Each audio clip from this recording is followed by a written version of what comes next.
अस्सलामुअलैकुम, good morning. कैसे हैं आप सब लोग? Welcome to our show. मेरा नाम है आयशा यूसुफ और मेरे साथ उमैर बशीर मौजूद हैं। उमैर, गुड मॉर्निंग, कैसे हैं आप? Good morning. आज मैं बहुत ज़्यादा बेहतर हूँ। डेफिनेटली मुझे पता था कि आप बहुत बेहतर होंगे, क्योंकि आज जो है वो क्रिकेट की बात होगी और पहला टेस्ट जो है पाकिस्तान और साउथ अफ्रीका के दरमियान खेला जा रहा है। बहरहाल उसके ऊपर हमें डिटेल से बात करनी है। पहला हमारा टॉपिक भी यही होगा, लेकिन आज है 26 जनवरी। उमैर, ऑलमोस्ट पहला महीना जो है 2021 का वो गुजर चुका है और मंगल का रोज़ है। डेफिनेटली वीक का दूसरा दिन हम इसको कहेंगे और एनर्जीज़ जो हैं आपकी, आई एम श्योर बड़ी वो ज़बरदस्त होंगी और पूरे जोशो खरोश के साथ आप वीकेंड की जानिब बढ़ने के लिए काम कर रहे होंगे ताकि जल्दी जल्दी से वीकेंड आए। तो आपकी एनर्जीज़ मुझे पता है बड़ी अच्छी हैं, लेकिन कल के मुकाबले में आज बहुत बेहतर मुझे लग रही है। बहुत बेहतर है और कल मैंने क्रिकेट खेली भी और खूब क्रिकेट खेली और आज दिन का आगाज़ क्रिकेट से हुआ। और मुझे ज़्यादा खुशी ये है कि टेस्ट मैच है। टेस्ट मैच मुझे ज़्यादा पसंद है क्योंकि टेस्ट मैच जो है ये है असल क्रिकेट। और यहाँ पे आपको पता है, अगर आपने किसी भी खिलाड़ी को परखना है,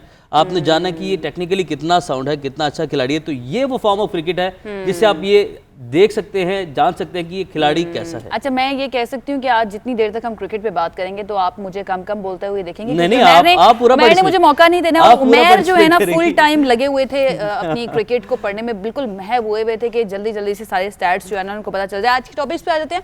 क्रिकेट की बात होगी। आज जो पहला टेस्ट मैच है उसका आगाज हो चुका है पाकिस्तान और साउथ अफ्रीका के दरमियान। इसके ऊपर हमें डिटेल से बात करनी है। दूसरा, कराची में जी एक बड़ी तशवीशनाक खबर सामने आई है कि जो गटर और नाले का पानी है उससे सब्जियां उगाई जा रही हैं, वो कितनी ज़्यादा ख़तरनाक हो सकती हैं सेहत के लिए। इस पर हम बात करेंगे। हमारे साथ न्यूट्रिशनिस्ट मौजूद होंगी। कबूतर की स्टोरी है। एक कबूतर, मतलब क्या कबूतर, वो शुरू में आपको याद है कबूतर चिट्ठियाँ पहुँचाया करते थे, रुके पहुँचाया करते थे। ये भी कैसा ही कबूतर हमने ढूंढ निकाला है। अच्छा, ये रुके पहुंचाते हैं? ये रुके नहीं पहुंचाते, लेकिन ये अपने मालिक के साथ साथ जिधर जिधर उनके मालिक जाते हैं, जहाँ मालिक जाते हैं वहाँ वहाँ रुके रहते हैं। ठीक है। और चकवाल में एक पार्क का इफ्तिताह हुआ है, उसकी भी हमें आपको सैर करवानी है। तो आगाज करते हैं क्रिकेट से। सबसे पहले मैं साइड पे बैठी हुई हूँ, आप प्लीज। सबसे पहले सबसे बड़ी जो खबर है वो है क्रिकेट की। पाकिस्तानियों के खून में रची बसी है ये खेल और जनूबी अफ्रीका की टीम 14 साल बाद पाकिस्तान की ज़मीन पर एक्शन में होगी। आयशा, ये इंतहाई खुशी की बात है, ये बहुत बड़ी खबर है। ये सिर्फ क्रिकेट फैंस के लिए नहीं बल्कि हर पाकिस्तानी के लिए एक आज जो है वो बहुत बड़ा दिन है, क्योंकि टीम्स आती नहीं है और लम्हा ब लम्हा हमने देखा कि हर थोड़े वक्त के बाद कुछ टीम्स आई पाकिस्तान, लेकिन साउथ अफ्रीका जैसी बड़ी टीम पाकिस्तान में आई है और इसका रिजल्ट यह है कि पाकिस्तान ने कई ऐसी के ऐसे इवेंट्स हैं जिनके लिए बिड कर दी है और पाकिस्तान उनके लिए अब पाकिस्तान भी अब लाइन में आ गया कि हमें भी इन इवेंट्स बिल्कुल। और इसका क्रेडिट जो है ना, मैं कहती हूँ कि वो पीएसएल के इवेंट को जाता है। पीएसएल को जिस तरह से पाकिस्तान में शिफ्ट किया गया, थोड़े थोड़े मैचेस लाए गए, पहले सेमीफाइनल और फाइनल, उसके बाद पूरा जो पीएसएल है वो पाकिस्तान में करवाया गया, जिससे जो इंटरनेशनल खिलाड़ी थे दूसरे मुल्कों को, उनको ये देखने का मौका मिला कि यहाँ के लोग क्रिकेट से कितना ज़्यादा प्यार करते हैं और यहाँ पर आना बहुत ज़रूरी है क्रिकेट, क्योंकि ये लोग भी डिजर्व करते हैं कि अपने होम ग्राउंड पर तमाम खिलाड़ी जो है उनको खेलते हुए देखें। बहरहाल कराची का नेशनल स्टेडियम है जहाँ पर इस वक्त ये एक्शन जारी है। जनूबी अफ्रीका की पाकिस्तान के खिलाफ टॉस जीतकर इस वक्त बैटिंग जारी है। इमरान बट और नुमान अली को टेस्ट कैप दी गई है। इन दोनों ने डेब्यू किया है। उमैर, बिल्कुल, आज इन दोनों का पहला इंटरनेशनल मैच है और नुमान अली जो कि 34 साल इनकी उम्र है और इन्होंने 79 फर्स्ट क्लास मैचेस खेले हैं, 285 इनके विकेट्स हैं। बड़ी देर से इनको मौका मिला है। बड़ी देर से इनको मौका मिला है। काफ़ी अरसे से इस हवाले से कहा जा रहा था कि इनको मौका दिया जाए।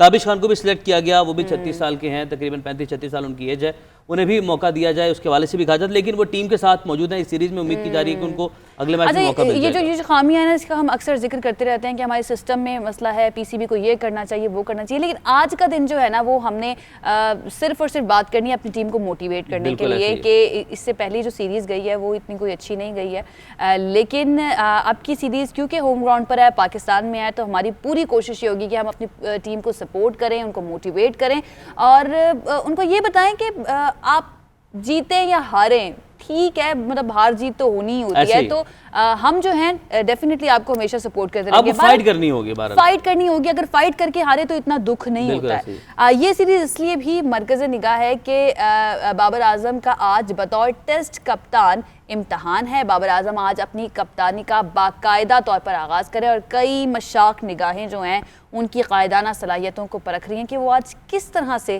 फैसले लेते हैं। बिल्कुल, और बाबर आजम वो कहते हैं कि होम ग्राउंड पर माहौल मेज़बान टीम के हक में होता है और हम टॉस जीते तो हम भी पहले बैटिंग ही करते। टॉस के बाद उन्होंने ये कहा और किसी भी साइड को आसान नहीं लेना चाहिए। बाबर आजम ने जो टॉस के बाद गुफ्तगू होती है वो गुफ्तगू की, और इस हवाले से मज़ीद वो डिस्कशन ऐसा जारी है। लेकिन एक और ख़ास बात है आज के मैच के हवाले से, वो ये है कि हसन अली वो कम बैक कर रहे हैं। उन्होंने हसन अली इज बैक, और हसन अली ने कायद-ए-आज़म ट्रॉफी के फाइनल में एक शानदार परफॉर्मेंस दी थी, और तकरीबन हारा हुआ मैच, बेशक वो टाई हो गया, लेकिन उन्होंने अपनी बॉलिंग और बैटिंग से अपने आप को प्रूव किया था कि हाँ हसन अली अब कम बैक के काबिल हो गए हैं। काफ़ी अर्सा टीम से बाहर इंजरीज का शिकार रहे, और जो बॉलिंग कोच थे हमारे, एक दफ़ा उनसे मेरी बात हो रही थी तो उन्होंने बताया था कि हसन अली काफ़ी डाउन हो गए हैं इस टाइम, मेंटली भी वो काफ़ी कमज़ोर जो है वो फील कर रहे हैं, उन्हें बैकअप करने की ज़रूरत थी और उन्हें किया गया, तो वहाँ से उन्होंने अब कमबैक किया। तो बेस्ट विशेस हसन अली के लिए। बिल्कुल ऐसे ही। और कितनी आसानियां हो सकती है पाकिस्तानी टीम को होम ग्राउंड पर खेलने से। कामरान अकमल हमारे साथ मौजूद हैं, उनसे हम बात कर लेते हैं। कामरान, बहुत शुक्रिया हमें ज्वाइन करने के लिए। सबसे पहले तो ये बताइएगा कि साउथ अफ्रीका की टीम 14 साल के बाद पाकिस्तान आई है और लड़के होम ग्राउंड पर बड़ी टीम के सामने खेलने के लिए तैयार है। बताइएगा कितना मोराल बढ़ेगा लड़कों का आज? कॉन्फिडेंस आएगा, और सबसे बड़ी खुशी की बात यह है कि कोई बड़ी टीम आई है पाकिस्तान 13 साल के बाद, 14 साल के बाद टेस्ट मैच होने जा रहा है। इससे पहले 2007 में आई थी साउथ अफ्रीका, तो बड़ी अच्छी सीरीज़ गई थी। एक जो गैप आया था 2009 में, और फिर क्या नाम है, इंटरनेशनल क्रिकेट पाकिस्तान में नहीं हो रही थी, स्टेप बाय स्टेप टीमें आई है, जिम्बाब्वे आई है, फिर श्रीलंका आई है, वेस्ट इंडीज़ आई है, वर्ल्ड 11 आई है, और देखें इसके साथ फिर बांग्लादेश भी आई, टेस्ट मैचेस हुए हैं। तो अच्छा साइन है, step by step cricket I है, और क्रेडिट देना भी चाहिए पाकिस्तान क्रिकेट बोर्ड को जिन्होंने एफर्ट की है। फिर PSL आई है फुल, तो एक एतमाद दुनिया में लाए हैं, पाकिस्तान का इमेज अच्छा लाए हैं, और जिसका फ़ायदा आज देखें कि साउथ अफ्रीका जैसी टीम पाकिस्तान आई है। इंशाल्लाह ये इस सीरीज़ के बाद बाकी टीमें बड़ी भी आएंगी, लेकिन ये है कि अच्छा साइन है, और लड़कों के लिए और पाकिस्तान की क्रिकेट के लिए बड़ा ज़रूरी था कि इंटरनेशनल क्रिकेट पाकिस्तान में आए और बड़ी टीमें आएँ, तो इसका फ़ायदा पाकिस्तान की क्रिकेट को होगा।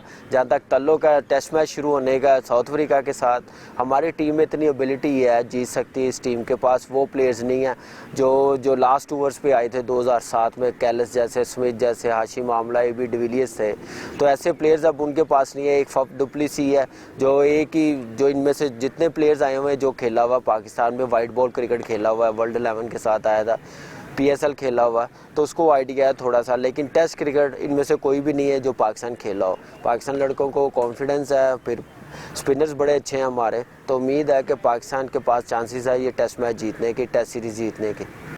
अच्छा कामरान, अभी आयशा भी न्यूजीलैंड सीरीज़ की बात कर रही थी कि अब हमें उस सीरीज़ को भुलाना होगा, हम आगे बढ़ना है और अपनी टीम को सपोर्ट करना है। सीरीज़ हम हार गए थे वो वाली, अब अगली सीरीज़ है, होम कंडीशंस हैं, तो क्या अब खिलाड़ी जो है उस सीरीज़ को भुलाकर आगे बढ़ पाएंगे? न्यूजीलैंड की जो परफॉर्मेंस है एज ए प्रोफेशनल, आप देखें कि भूल जाना चाहिए। और मिसाल हमारे सामने जो लास्ट ओवर इंडिया ऑस्ट्रेलिया का हुआ, 36 पे आउट होने के बावजूद, उनके 6 से 7 प्लेयर अनफिट होने के बावजूद वो सीरीज़ जीते हैं। तो वो 36 वाला टेस्ट मैच भूल के वो अगले टेस्ट मैचेस खेले हैं, जीते हैं। तो ऐसा ही हम लोगों को भूलना चाहिए। बुरा टाइम था पाकिस्तान टीम पे, सब लड़कों पे गुजर गया, तो अगली सीरीज़ का सोचना चाहिए। जैसे साउथ अफ्रीका की सीरीज़ आई है, टाइम आ गया और होम सीरीज़ है, और पाकिस्तान के पास इतनी एबिलिटी मैंने मेंशन की है कि साउथ अफ्रीका जैसी टीम को हरा सकते हैं। स्पिनर्स हमारे बड़े अच्छे हैं, या से जैसा हमारे पास स्पिनर्स है, नुमान अली आउटस्टैंडिंग, उसने डोमेस्टिक में परफॉर्मेंस दी है, सजाद है, तो ये देखिए स्पिन बॉलिंग में तो हम लोग बड़े अच्छे हैं। तो फास्ट बॉलिंग में थोड़ा कॉन्फिडेंस नीचे है, उठाना पड़ेगा फास्ट बॉलर्स को। शहीन को अच्छी एडिशन है, हसन अली फिट होने के बाद टीम में आया, फिर फ़हीम अशरफ है फास्ट बॉलर, हारिस रऊफ़ है, ताबिश खान है, तो ये फास्ट बॉलर्स तो है। लेकिन ज़्यादा मुझे जैसे लग रहा है साउथ अफ्रीका के साथ स्पिनर्स हमारे ज़्यादा डोमिनेट करेंगे।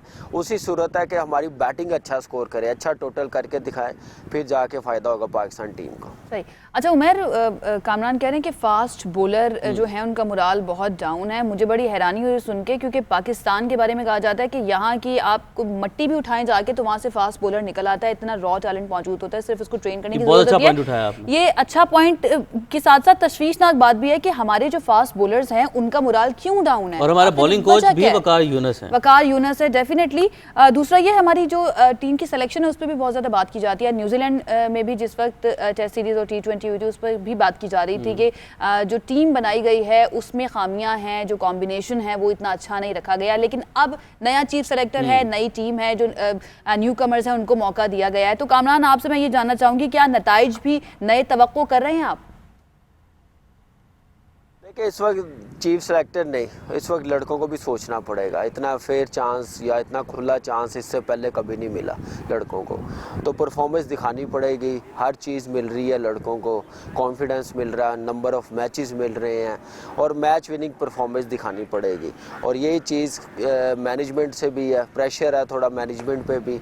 लेकिन यह है कि इस सीरीज़ में अच्छा करेंगे, सब भूल जाएंगे। हमारी आवाम, हमारा पाकिस्तान ऐसा है कि एक खुशी से बाकी जो पीछे वाली बुरा टाइम होता है वो भूल जाते हैं। तो ये चीज़ें करनी पड़ेंगी हम पाकिस्तान टीम को।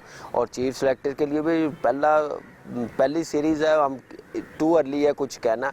लेकिन यह है कि टीम पुरानी है, नई टीम नहीं कह सकते। मैनेजमेंट पुरानी है, 1 साल हो गया ऑलमोस्ट। अब तो हाई परफॉर्मेंस कैंप के भी कोचेस टीम के साथ काम करके आए हैं। तो मेरे ख्याल से हर चीज़ से तैयार किया गया। फील्डिंग, बैटिंग आप देख लें, बॉलिंग देख लें, स्पिन बॉलिंग देख लें, हर चीज़ का कोच था वहाँ पे। तो अब डिलीवर करने का टाइम है पाकिस्तान टीम को।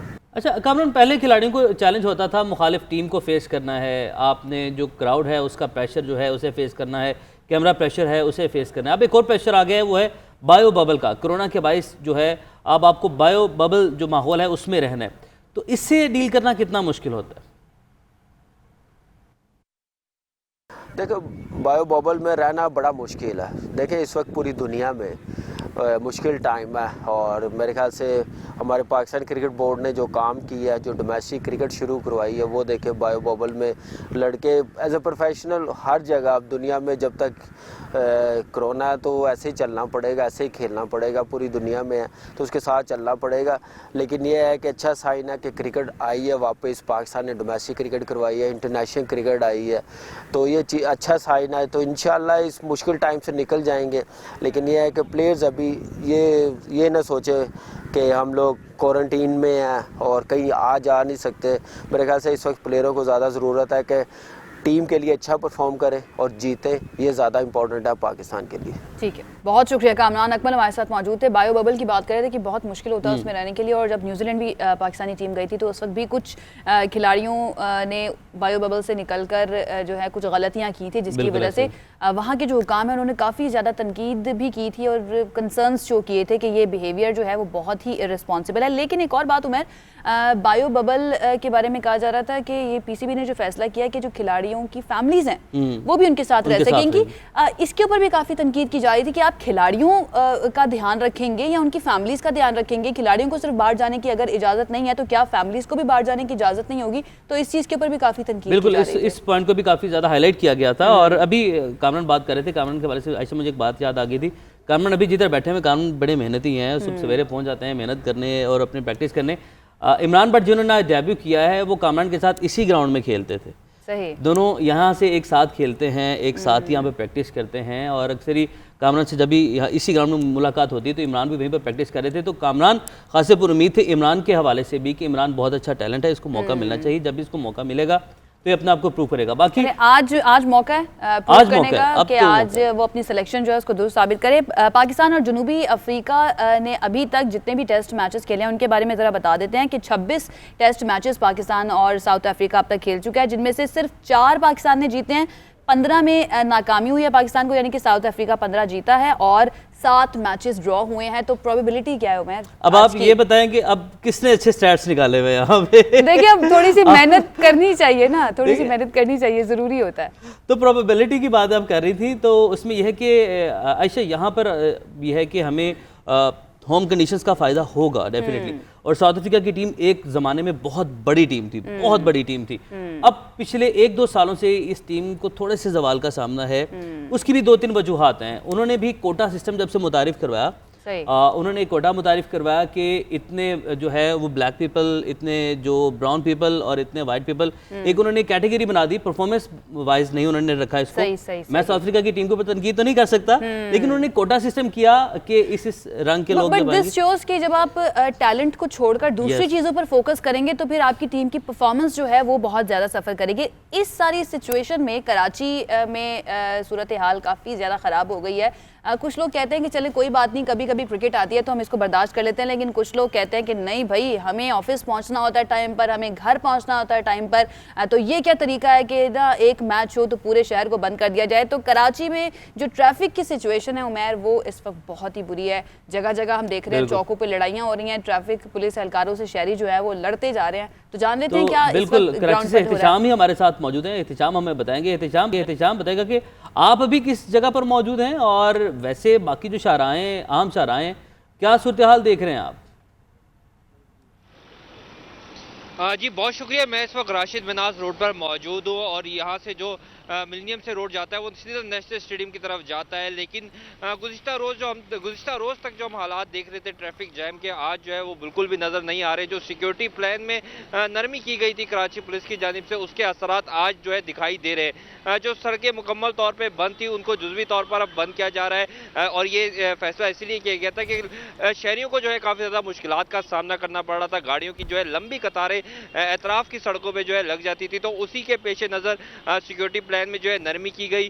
डालमिया से जो रोड आगा खान की तरफ जा रहा है उस पर जो है ट्रैफिक चलाई जा रही है। अलबत्ता आगा खान से जो राशिद मिनाज की तरफ ट्रैक आ रहा है उसको जो है ट्रैफिक के लिए बंद किया है, क्योंकि वो बिल्कुल नेशनल स्टेडियम के सामने से आता है। इसी तरह हसन स्क्वायर से नेशनल स्टेडियम आने वाली सड़क के दोनों ट्रैक ट्रैफिक के लिए बंद है, लेकिन कारसाज से जो नेशनल स्टेडियम की तरफ रोड आ रहा है उसके दोनों ट्रैक पर ट्रैफिक चल रही है, लेकिन हैवी ट्रैफिक और कमर्शियल ट्रैफिक पर पाबंदी है। और ये जो नरमी की गई है उससे ये फायदा जरूर हुआ है कि जो कल तक हम देख रहे थे कि ट्रैफिक जैम का मसला था कराची के शहरियों के लिए, आज जो है वो सूरत हाल बिल्कुल भी नहीं है। यूनिवर्सिटी रोड पर भी जो है ट्रैफिक चल रहा है, राशिद मिनाज रोड पर भी ट्रैफिक चल रहा है और शारा फैसल पर भी ट्रैफिक चल रहा है। चलेंगे, ये बड़ी अच्छी खबर आपने सुनाई है एहतिशाम कि अब सूरत हाल बहुत ज़्यादा बेहतर हो गई है। कल हम देख रहे थे कि बिल्कुल कराची ऐसा लग रहा था कि जैम पैक हुआ पड़ा है, लेकिन आज सूरत हाल एहतिशाम बता रहे हैं कि बेहतर हो गई है। ट्रैफिक चाहे आहिस्ता आहिस्ता ही सही लेकिन चल रही है। और मैच भी चल रहा है, अच्छा वो वनडे की तरह खेल रहे हैं, वो चलते रहना चाहिए। ट्रैफिक थोड़ी देर रुक भी जाए तो कोई मसला नहीं है, मैच चलते रहना चाहिए। 4 ओवर्स में 28 रन बनाए हैं उन्होंने,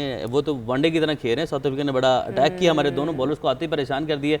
हसन अली जो कि कमबैक कर रहे हैं, हसन अली पे उन्होंने खासा होमवर्क शायद करके आए थे। हसन अली को 2 ओवर्स में 20 स्कोर उन्होंने मारा। चले, आई एम श्योर हमारे जो खिलाड़ी हैं वो हमें बहुत ज़्यादा परेशान ना कर दें, कम बैक करें, अच्छा परफॉर्म करें। हमारी बेस्ट विशेज़ उनके साथ हैं। अपने अगले टॉपिक की जानिब आ जाते हैं उमैर। हमें मुझे लगता है कि इतना काफ़ी है क्रिकेट पर, कल दोबारा से इस पर हमें बात करनी है। तो कल 5 दिन है, 5 दिन है, मैं तो 5 दिन रोज़ उमैर तो कहते हैं कि रोज़ाना मेरे से क्रिकेट पे ही बात करवा लें। हम बात कर लेते हैं जी चकवाल की, जहाँ पर चिंजी नेशनल पार्क का इफ्तिताह कर दिया गया है और इस पार्क में सयाहों के लिए 10 किलोमीटर का ट्रैक भी मौजूद है, यानी कि आप जाएं, जॉगिंग करें, वॉक करें, जो भी आपने करना है, किसी भी तरह की एक्सरसाइज करनी है, आप आराम से वहाँ पर कर सकते हैं। और इस पार्क में क्या क्या कुछ है, ज़ारा काजी जो हैं वो हमारे साथ मौजूद हैं, वो हमें बताएंगी। ज़ारा बताइएगा क्या देख रही हैं आप, पार्क में क्या क्या कुछ मौजूद है? जी शुक्रिया। मैं इस वक्त चिंजी नेशनल पार्क में मौजूद हूँ, जिसका इफ्तिताह वज़ीर-ए-आज़म के मामले ख़ुसूसी मलिक अमीन असलम ने अब से कुछ देर पहले किया है। हम इनसे बात करेंगे और जानना चाहेंगे, सर बताइएगा इस पार्क की क्या ख़ुसूसियत है? जी बिस्मिल्लाहिर्रहमानिर्रहीम। ये चिंजी नेशनल पार्क जो ये हमारे सॉल्ट रेंज का हिस्सा है और बिल्कुल हार्ट ऑफ सॉल्ट रेंज के अंदर है। चकवाल में ये वाक़ है और इसमें बहुत पुरानी हिस्ट्री भी है और नेचुरल ट्रेजर्स भी हैं। जो इसकी फ्लोरा एंड फौना है वो यहाँ का बड़ा यूनिक है। यहाँ पर उड़ियाल पाया जाता है और इसके अलावा यहाँ पर वाइल्ड ऑलिव है, ये कवा का दरख्त आप देख सकती हैं। और इसके अलावा यहाँ पर फॉसिल्स पाए जाते हैं, क्योंकि ये सारा एरिया जो है किसी ज़माने में समुंदर के नीचे भी रहा है, तो यहाँ पर पुरानी फॉसिल्स जो हैं वो भी मिली हैं। तो ये बड़ी इसकी रिच हिस्ट्री है, लेकिन उसको प्रोटेक्ट नहीं किया जा रहा था प्रॉपर्ली। तो अब हमने यहाँ पर एक इन्फॉर्मेशन सेंटर बनाया है। यहाँ पर हम कुछ हट्स बना रहे हैं इको टूरिज़म के लिए, जिसको लिंक करेंगे हम नेशनल पार्क के साथ। और उसके साथ साथ ये वॉच टावर आपने देखा है जो बनाया गया है, जो कि जिसमें आप एक पॉइंट पे आके पूरे नेशनल पार्क का नज़ारा कर सकते हैं। और इसका आर्किटेक्चर ऐसा रखा गया जो कि बिल्कुल बिल्कुल ब्लेंड कर जाता है विद द लोकल एनवायरनमेंट। तो ये तमाम फैसिलिटीज़ इसलिए दी गई हैं कि ताकि यहाँ पर हम इको टूरिस्ट को अट्रैक्ट कर सकें और अपने जो नेचुरल असासा उसकी हिफाजत कर सकें। जी बिल्कुल, यहाँ पर एक और खूबसूरत तफरीगाह का इजाफा हो गया, एक और खूबसूरत नेशनल पार्क जो है उसका आज बाज़ाब्ता इफ्तिताह कर दिया गया है। तो यकीनन लोग जो है जो सियाहत के शौकीन हैं उनको बहुत एक अच्छी अपॉर्चुनिटी मिलने वाली है। सयाहत के शौकीन अफराद के लिए अच्छी अपॉर्चुनिटी है। चिंजी पार्क जाइए, वहाँ पर उसकी जो भी खसूसियात हैं उससे फ़ायदा उठाइए, एक्सरसाइज कीजिए और इसके साथ साथ इतना बड़ा ट्रैक जो है वो जहाँ पे मैं रहती हूँ वहाँ पर मौजूद नहीं है 10 किलोमीटर का। वैसे 10 किलोमीटर तो कौन सा भाग मैं रनिंग कर नहीं सकती, लेकिन 5 किलोमीटर तक मैं कर सकती हूँ। मैं इतना मैं आपको बता दूँ। एक ब्रेक ले लेते हैं, ब्रेक के बाद जब वापस आएंगे तो कराची में इस वक्त डाइट के लिए जो सब्जियाँ मौजूद हैं, खाने के लिए जो सब्जियाँ मौजूद हैं वो किस तरह से उगाई जा रही हैं। एक आउट हो गया। अच्छा, एक आउट ये हो गया। मैं आप मेरे टॉपिक के अंदर अपना टॉपिक ऐसे ला के मिक्स कर देते हैं। मेंटली रेडी रहना, ये होता रहेगा जब मान ये चलेगा। एक ब्रेक ले लेते हैं, ब्रेक के बाद जब वापस आएंगे तो इस टॉपिक पे बात करेंगे। हमारे साथ रहिए। Welcome back. और आयशा, आप हमेशा मुझे कहती हैं कि सब्जियां खाया करो, फल खाया करो। अभी मैं कहूँगी कि अगर आप कराची में या सर्टन लाहौर के एरियाज में हैं तो बिल्कुल सब्जियां मत लेकिन खाया आप करें। गलत नहीं वैसे कहती। सब्जियां जो हैं इंसानी सेहत के लिए इंतहाई मुफीद हैं और माहिरीन ग़ज़ा हमेशा ये मशवरा देते हैं कि अपनी रोज़मर्रा खुराक में सब्जियों को ख़ास अहमियत दें। लेकिन बदकिस्मती से हमारे मुल्क में उल्टी गंगा बहती है। यहाँ सब्जियाँ खाना आपको हेपेटाइटिस, कैंसर और पेट की कई बीमारियों में मुब्तला कर सकता है। यही वजह थी आयशा। अच्छा, ये वजह थी। ये मुझे पता था। आपको ना बस बहाना चाहिए सब्जियां ना खाने का। और ये जो सारी बीमारियां उमैर ने बताई कि इसकी वजह जो है वो भी बता देते हैं। इसकी वजह ये कि सब्जियों को काश्त करने के लिए सीवरेज का पानी खुसूसन कराची और लाहौर जैसे बड़े शहरों में इस्तेमाल किया जा रहा है और अब ये मामूल बन चुका है। लेकिन सरकार और मुताल्लिका महकमे वो कहाँ पर हैं जी? हमेशा की तरह आंखें बंद करके बैठे हुए हैं। सिंध हाई कोर्ट ने महकमा ज़राअत और सिंध फूड अथॉरिटी को जहरीले पानी से जो सब्जियां तैयार की गई थी इनको तल्फ करने की हिदायत की थी, लेकिन वजारत और अथॉरिटी ने हाथ ही खड़े कर दिए हैं। बिल्कुल। और हुकाम ने अदालत से 3 माह की मोहलत मांगी और वजह ये बताई कि इतनी ज़्यादा सब्जियां तल्फ करने की उनके पास सलाहियत ही नहीं है और ना तो ट्रैक्टर हैं ना अमला है। अच्छा, 3 महीने मांगे और उसके बाद हाथ खड़े कर लिए कि जी नया नहीं हो सकता क्योंकि हमारे पास अमला मौजूद नहीं। तो इसका मतलब है कि जो सब्जियां थी वो वहीं पर मार्केट में मौजूद थी, लोग उनको खरीद रहे थे, अपने घरों में पका रहे थे और खा रहे थे। ये क्या हो रहा है? ये क्या हो रहा है और दुनिया के किस मुल्क में, किस कोने में ऐसा होता है? ये सोच में भी मतलब सोच भी नहीं सकते हम लोग इसको। और वाकई इंतहाई पुन बात है और तशवीशनाक सूरत हाल है।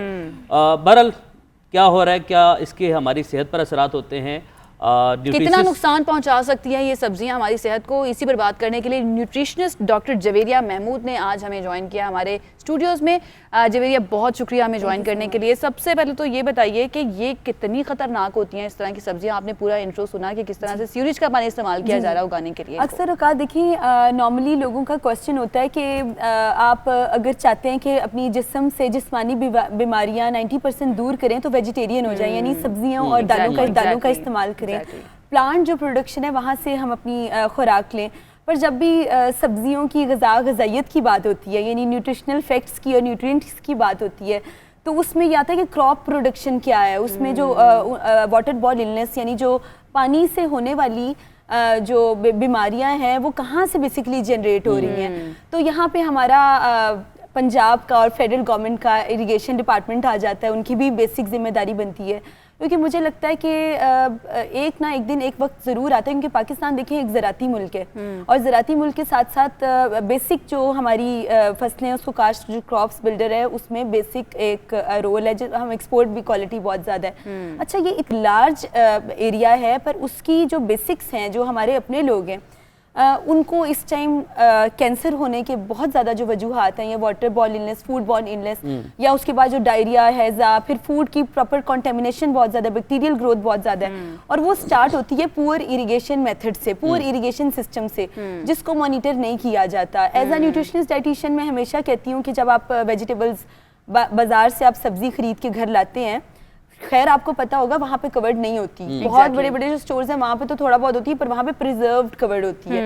प्रिजर्व्ड वेजिटेबल्स में भी जो चीज़ें ऐड की जाती हैं वो इंसानी सेहत के लिए नुकसानदेह हैं। अब जो आप देख रही हैं बीमारियों की बढ़ती हुई रेशो, और उसके बाद जो आपको किसी भी किस्म की बीमारी होती है, आप एंटीबायोटिक्स देते हैं जिससे आपका कुव्वत मुदाफ़ियत वीक होता है और फिर आपको कोविड-19 जैसी बीमारियों में आप वबाई मर्ज में आ जाते हैं। तो बेसिक जो एक ग्राउंड रियलिटी है, जो एक बेसिक थिंग है कि जो सब्जी को जब आप बाजार से घर लेके आएँ तो आप उसको हल्का सा जो है अल्कलाइन नमक वाले पानी में लाइट सा बॉईल कर दें, वन बॉईल उसको। लेकिन अगर उसको उगाया ही गया है एक ऐसे पानी से जो कि इंतहाई गंदा पानी है, सीवरेज, तो आपको नहीं लगता कि उसकी जो प्रॉपर्टीज होंगी उस गंदे पानी की उस सब्जी में या उस फ्रूट पे रच बस गई होंगी और सिर्फ उसको अल्कलाइन वाटर में डालने से वो ठीक नहीं होगा? देखिए क्रॉप्स की जहाँ फसलों की बात की जाती है तो वहाँ पे पेस्टिसाइड्स, फर्टिलाइजर्स, GDTs और ऐसी कई कीड़े मार अद्वियात का भी इस्तेमाल होता है। उसके बाद उसका टाइमिंग्स और उसके बाद आपको पता है ग्लोबल वार्मिंग में हमारा जो वेदर चेंजेस जो आ रही हैं, यानी बारिशों का वक्त चीज़ों के साथ साथ वो भी इन चीज़ों पे इम्पेक्ट करता है, मतलब असर डालता है। अच्छा, उसके बाद आ जाता है effects of vegetables on our health and diet, कि वो जो सब्जियां या फलों का इस्तेमाल या जो क्रॉप्स जो हमारी हेल्थ पे उसके क्या असरअंदाज है।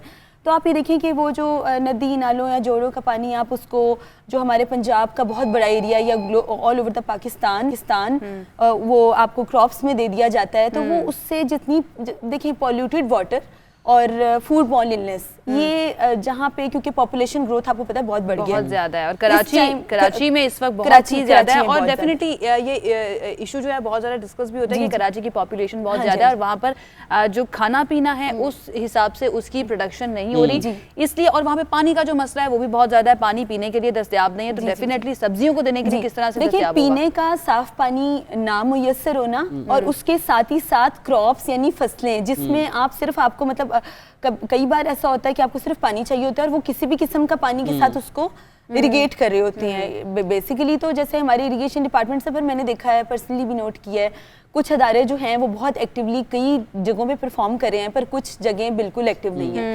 ये वक्त है कि अलार्मिंग सिचुएशन है कि अगर आपने बीमारी को बिहाइंड रियलिटी से बेसिक ग्राउंड से सेटल डाउन करना है और अगर आप चाहते हैं कि घरों में कम से कम जो है वो बीमारियां हों और जैसे देखिए बैक्टीरियल ग्रोथ जो है उसको मॉइस्चर, गंदा पानी, इस तरह की चीज़ें, कंटेमिनेशन और उसके बाद किचन में आने कंट्रोल मेजर्स, प्रिवेंटिव मेजर्स, ये तमाम चीज़ें क्रॉप्स टू किचन नहीं, अगर इसको सेफ्टी सिक्योरिटी मेजर्स ली जाएंगे तो बहुत ज़्यादा अगर आप दोबारा हम वापस आते हैं जो गंदे पानी से फसलें उगाई जा रही हैं, कुछ ऐसा हम बात करें, सैलेड की बात कर रहे हैं जिसमें हम शलजम भी आ जाता है, उसको सब्जी के तौर पे इस्तेमाल करते हैं, गाजर है, मूली, जो कि रूट्स हैं ये ज़ेरे ज़मीन होते हैं, तो इस पे ज़्यादा नुकसान होता है। देखिए जब भी किसी को बताया जाता है ना कि जिंजर रूट हो गया या मतलब किसी भी किस्म की रूट्स हैं या फिर लिकोराइस रूट्स, आलू भी ज़ेरे ज़मीन होता है। अच्छा देखिए, जब इन चीज़ों की अफादियत के बारे में बताया जाता है ना, तो कोई भी मेरे ख्याल से अगर इंसान है तो वो इंस्टेंटली उसको कंज्यूम करने के लिए यानी खाने पीने की तरफ जाता है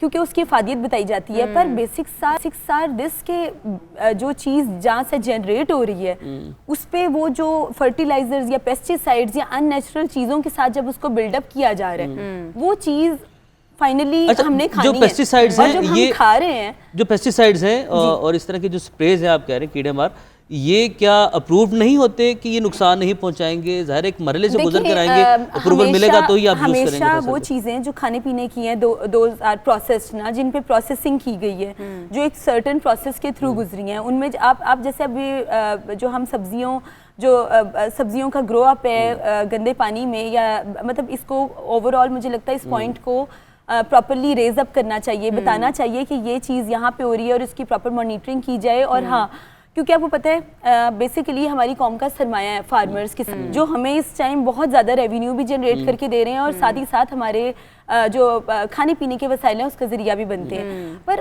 उन्हीं लोगों को इतना निगलेक्ट कर दिया जाता है और मतलब जैसे हरियाली हो गया, चीज़ें हो गई, जो ग्रीनरी है, ग्रीन्स हैं, वेजिटेबल्स हैं, मतलब हम अक्सर, मैं इवन कहती थी go green, go beautiful, eat greens. आपको पता है this is the logo globally, internationally कि ईट ग्रीन्स। अच्छा, ईट ग्रीन्स के बाद अगर polluted eat greens, it's totally cancerous, non hygienic and not good for health. तो मसला ये है सारा कि या तो आप उसके प्रिकॉशनरी मेजर्स इनिशियल स्टेज पे ले लें, अगर वहाँ पे प्रॉपर अदारे या चीज़ें मॉनिटर करने के लिए नहीं मौजूद हैं, अगर उसको प्रॉपरली नहीं देखा जा रहा, स्केल अप नहीं किया जा रहा न्यूट्रिशनल वैल्यूज़ को, तो आप उसको घर पे अपने, जब घर पे आपकी चीज़ आ जाती है तो आप वहाँ पर प्रिकॉशनरी मेजर्स ले सकते हैं। क्योंकि देखें अभी सिचुएशन आर लाइक दिस के आपको नहीं पता चलता कि what's happening in your body. Suddenly exactly. कोई भी बैक्टीरिया या वायरस ग्रो करता है और बिल्कुल ऐसे आप है। उसको खत्म जवेद, करने के हमारे लिए पास क्या चीज़ें वक्त use जो है ना वो करते हैं? कम है। मैं चाहूँगी आखिरी सवाल का आप मेरा जवाब दे दे, वो ये कि अब इस वक्त जो सिचुएशन है मार्केट्स में यही सब्जियां मौजूद हैं, जो हुकाम हैं, मुतल्लिका इदारे हैं, उन्होंने हाथ खड़े कर दिए हैं कि भाई अभी हमारे पास हमला मौजूद नहीं है, वसाइल मौजूद नहीं है कि इनको हम तल्फ कर सकें, और लोगों को अगर खाना है तो वही खानी पड़ेंगी। तो ऐसे में लोग क्या करें? क्या उन सब्जियों को ना खाएं? तो फिर वो क्या खाएं? उसका ऑल्टरनेट क्या हो सकता अच्छा, है? नंबर 1 यहाँ पे बताना चाहूँगी कि सब्जियों को कभी भी ओवर कुक नहीं करना, उसके न्यूट्रिएंट जो लॉस हो जाते हैं, कि जो उसकी न्यूट्रिशनल वैल्यू है ना, ग़िज़ाइयत, वो खत्म हो जाती है। तो सब्जियों को कभी भी ओवर कुक ना कीजिए। अच्छा, वो खाएं सब्जियां या ना खाएं? नहीं, वो वाली बिल्कुल बाजार बिल्कुल से ज़रूर खाएं। देखिए, अल्लाह ताला ने हमें फल, सब्जियां और तमाम ऐसी जो अजनास हैं, ग़िज़ाई अजनास हैं, वो ये मुसख्खर कर दिए हैं, और उनको प्रॉपरली खाना किस तरह से है, किस वक्त खाना है, कितनी मिकदार में खाना है, ये हम पे डिपेंड करता है। तो मोस्ट इम्पॉर्टेंटली आपने जब भी सब्जियों का इस्तेमाल करना है तो आप एक दफ़ा उसको ज़रूर हल्के से जो नमक वाला पानी है उसमें बॉईल ठीक है, अल्कलाइन वाटर में थोड़ी देर के लिए रख लें या थोड़ा सा बॉईल कर लें सब्जियों को, तो बेहतर हो सकती है सिचुएशन। डॉक्टर जवेदिया महमूद हमारे साथ मौजूद थी, बहुत शुक्रिया हमें ज्वाइन करने के लिए। तो ये इंतहाई तशवीशनाक बात है। उमैर, आपको एक और बहाना मिल गया कि आपने अब सब्जियां नहीं खानी है। मैं तो दोबारा से सोच रहा था कि मैं सब्जियां जो खाने की नीयत बनाई थी, तो मैं दोबारा से गोश्त ही खाऊंगा बस। दोबारा से गोश्त ही खाएंगे, और मुझे पता है कि उमैर को सब्जियां बिल्कुल भी पसंद नहीं है। एक ब्रेक ले लेते हैं, ब्रेक के बाद जब वापस आएंगे तो हमें बात करनी है कबूतरों की, और रुके वाले कबूतर नहीं, वो वाले कबूतर जो अपने मालिक के साथ हर जगह रुक रुक के जाते हैं। एक ब्रेक के बाद उस पर बात करेंगे, हमारे साथ रहिए। ब्रेक के बाद खुश आमदीद। पालतू जानवर अपने मालिक से मोहब्बत करते हैं। इंसान और जानवर की बेलौस मोहब्बत की कई मिसालें हम आए रोज़ अपने इर्द गिर्द देखते रहते हैं। कुछ लोग जानवरों और परिंदों को सधा कर देखने वालों को हैरान भी कर देते हैं। राजनपुर के मेहरान आकाश आजकल सोशल मीडिया पर बहुत ज़्यादा इन है। ये सबसे ज़्यादा इंटरेस्टिंग केस है, मैंने देखा है। ज़ाहिर जितने लोगों ने पेट्स रखे हुए हैं उनके साथ कोई जानवर हो तो ऐसा उसको सुधारना बड़ा आसान है, लेकिन परिंदे को ये बड़ा मुश्किल है, और ये मानने यकीन में नहीं आता। फुटेज भी आप लोग देख रहे हैं कि किस तरीके से अपने मालिक मेहरान के साथ कबूतर जब वो कहीं पर आ जा रहे हैं तो उनके साथ साथ आ जा रहे हैं। वो चलते हैं, उसके साथ साथ कबूतर उड़ता है। इवन वो जब वो बाइक चलाते हैं तो आयशा बाइक पे कबूतर उनके साथ साथ उड़ता चला जाता है। जिधर वो जाते हैं तो जाते हैं। देखिए किस तरीके से उनको वो खाना खिला रहे हैं। बिल्कुल ऐसे ही है। इसका मतलब है कि मेहरान जो है उन्होंने वो कबूतर को इतनी मोहब्बत दी है कि कबूतर हर जगह जो है उनके साथ ही जाता है। मेहरान आकाश ने ही हमें ज्वाइन किया है, उन्हीं से जानते हैं कि भाई राज क्या है, किस तरह से आपने कबूतर को अपने साथ इतना ज़्यादा अटैच किया है। मेहरान, बहुत शुक्रिया हमें ज्वाइन करने के लिए। हमें कुछ बताएं इस कबूतर के बारे में, इसका नाम क्या है, ये क्या खाता है? ये 12 दिन का था, इसको मैंने पाला है। बादाम, देसी घी, बाजरी खिलाता हूँ। जहाँ भी जाता हूँ साथ है, दिन होता है रात होता है। इसको मैंने नाजी नखरे से पाला है। इसका मेरा नाम मोहम्मद मेहरान आकाश है। इसका मैंने आकाश ही बांधा, इसको भाइयों की तरह रखा हुआ है। दिन और रात हो, जहाँ भी जाता हूँ साथ होता है। मेहरान, खासे वायरल हुए हैं आप इस कबूतर की वजह से, आपको अंदाज़ा है इस बात का? आपको पता है कहाँ कहाँ इसके चर्चे हो रहे हैं? आपको मैसेजेस, कॉल्स तो आती होंगी? ये एक कबूतर है, इसका मेरे साथ मोहब्बत है। दिन और रात हो, ये हमारा साथ होता है। ये देखो कहाँ किधर भी नहीं जाता है। इसके चर्चे राजनपुर शहर में पूरे हैं, देख सकते हो मेरा मोहब्बत। मेहरान, हम देख रहे हैं कि बड़े स्किलफुल हैं आप कबूतरों को ट्रेनिंग देने में। आपने कभी सोचा है कि इन कबूतरों को ट्रेनिंग देकर बेचा भी जाए, पैसे भी कमाए जाएं? मैंने कारोबार का नहीं सोचा है, मैंने ऐसे ही शौक़ से पाला है। बचपन से मुझे शौक़ है। ये और कबूतर भी पालूंगा और दोस्तों को भी गिफ्ट करूंगा। आप कहें तो आपको भी गिफ्ट करूंगा। ठीक है मेहरान, आपने वक्त निकाला, आपका बहुत शुक्रिया। और इस कबूतर की वजह से मेहरान भी खासे वायरल है। आयशा, अगर आपको ऐसा कबूतर मिल जाए तो मैं भी वायरल हो जाऊंगी और क्या होगा। इसके साथ ही आज के शो का वक्त अपने इख्तिताम को पहुंचा। आपसे कल मुलाकात होगी। अपना बहुत सारा ख्याल रखें। अल्लाह हाफिज़।